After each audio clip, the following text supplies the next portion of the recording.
I was playing field hockey at an indoor tournament, and I was dribbling up the field, and my own teammate actually ran into me with her shoulder, and that was the first hit I got, and that knocked me out. So I fell to the ground and hit the back of my head against the ground, and that was my second hit, so I basically got 2 concussions.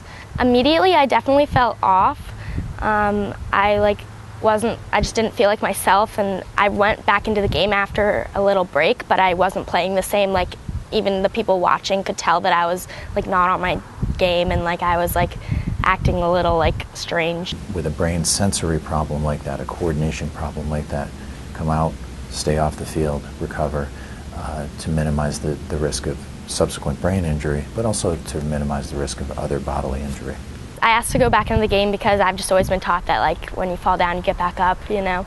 So when I went back in, like I just kept playing, but I didn't feel so good. On the drive home, I started feeling horrible, like my head was like killing, and then the next day when I woke up in the morning, I was like, I went to school just in the morning, and after the first period I couldn't do it, and I was like, I need to go to the doctor, like there's something wrong. Her symptoms were predominantly subsequent to the game, and actually a few days later when she complained of smoldering headaches. Classic case of not necessarily being diagnosed on the sideline, but being diagnosed within days of a concussion.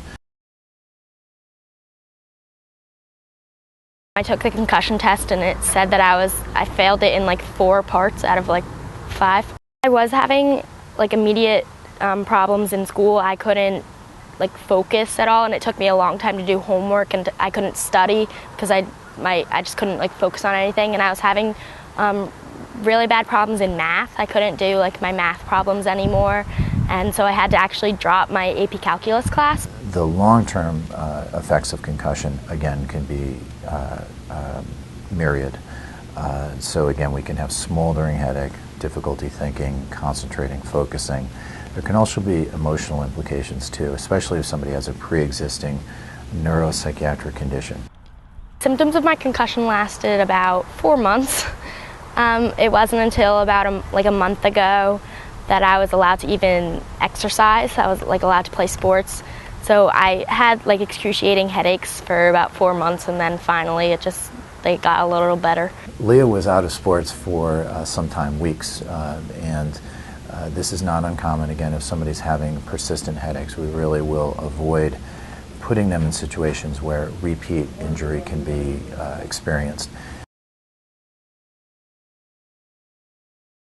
I am feeling so much better. I don't get I'll have like some sporadic headaches, but not like before. Before I would get headaches every single day. It was like a constant thing. If I had a day without a headache, that would be like a miracle. I'm actually playing field hockey at York College in Pennsylvania, so hopefully I haven't played field hockey in a while because I had 4 months off, so I really have to work super hard to get back into things.